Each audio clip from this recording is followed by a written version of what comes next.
All right, you want to go through that spiel again? Yeah, let's go through that. You can be relaxed. Let's just go down. Yeah, my notes. I was going to cut the video off in like 2 minutes, but okay. How to go? I'm going to go back to the question again. How does recruiting change? How do you become more selective, I guess, once you've sort of built the base classes of a program? Recruiting is always ongoing, and it's a process, but you always have a recruiting profile. That recruiting profile, you always look at your current football team and what you need, but there's some things that are non-negotiables: the competitive character, the character of the individual, the academics. Can they handle the workload of a student athlete? Do they fit your style of play? Do they fit your program? Do they fit your culture? So there's a lot of things that are non-negotiable, but you're always, as you continue to build your program, things change, the personalities of your team change. So, a lot of the recruiting changes as well. You have to be able to adapt and adjust, and we've been able to do that. Recruiting's going very well right now. Elaborate on some of those changes in terms of, the personality of your team, how that changes what you recruit. Again, I'm sure you're going for the same general characteristics, but how does that alter the kind of guys you look for? Well, I think early on in the recruiting process, probably the biggest thing was we were trying to find players that had the ability to come in and compete right away as true freshmen. Individuals that could come in and help us win immediately. And that's very difficult, and that's very hard to do for a 17, 18-year-old individual at this level. So maybe we took an individual that was a little more ready at this time, where we passed maybe on an individual that needed to have a year or two of a red shirt and development, where now we're in our program at some positions where we have a luxury to kind of have a crystal ball and say, hey, this individual may be ahead of him at this particular time, but with 1 year of redshirting and in our program and in a strength and conditioning program, we feel this individual will be better in the long run. So we're more apt to do some of those things now as we become an established football program. And I think it's also the dynamics of your team. What does your locker room consist of?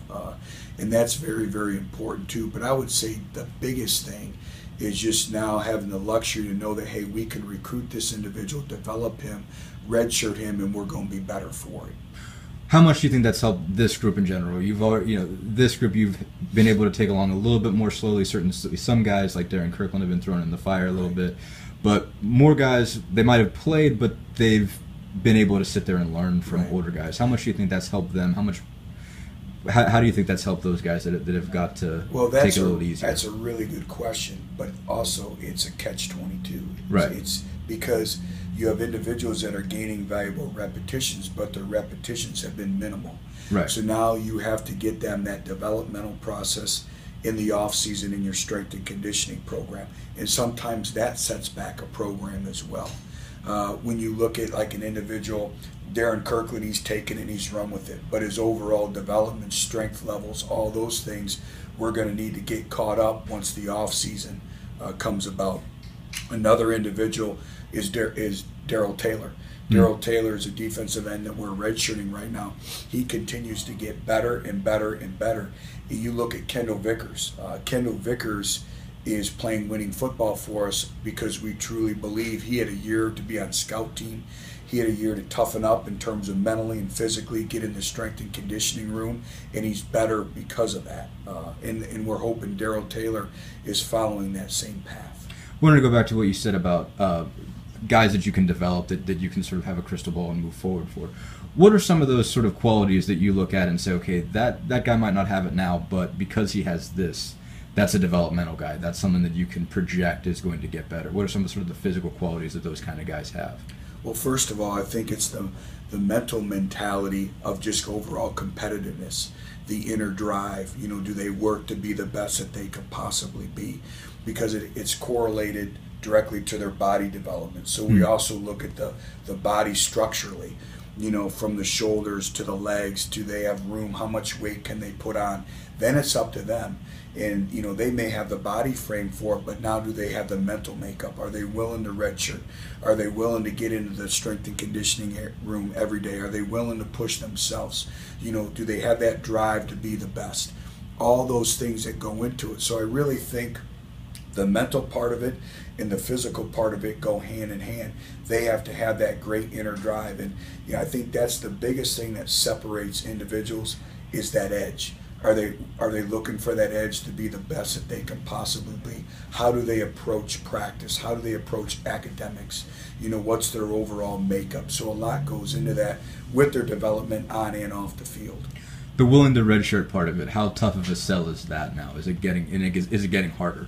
I guess just with kids generally. And you've said the instant gratification society thing a bunch of times.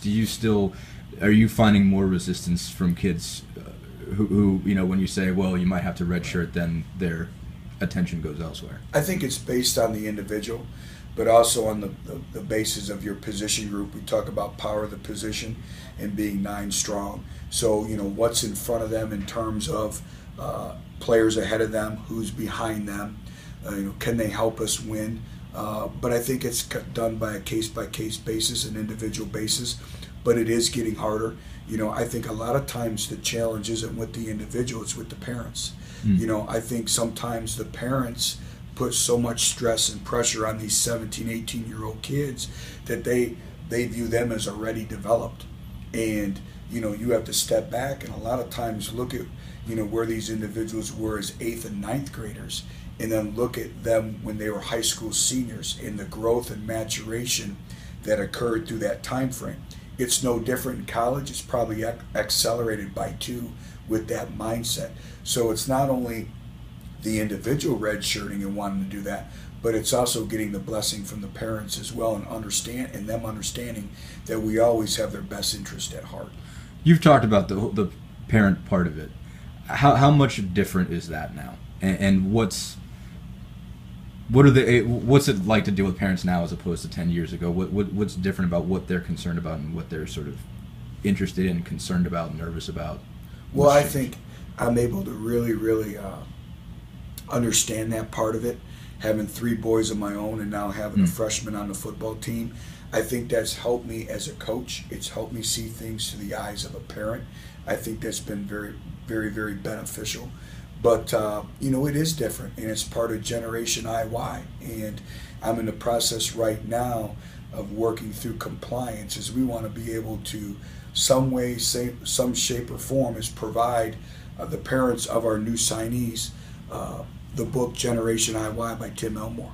And it's helped me as a parent. It's helped me understand kids of this society, but it's also challenged me as a parent. As we always say, and I always evaluate myself as a parent, and my wife Barb does the same thing. There's 2 types of parents. One, the parent who's preparing the kid for the path, and the parent who's preparing the path for the kid. And it's good to suffer adversity. It's good to fail. That's how they learn. That's how you become better. And it's helped me as a parent. I think I'm able to relate to our parents a little bit more and also relate to our players. And I think we're better for that. But our parents have been very good here. Our parents have been very understanding. I know they all want to have success. We get that. They all want their kids to play. We get that. But it's a process in life, and you have to earn that every day. But, I've been very proud of all of our players on our football team. I think they have a work capacity. They come to work every day, and our parents have been great as well. I'll shut the video off.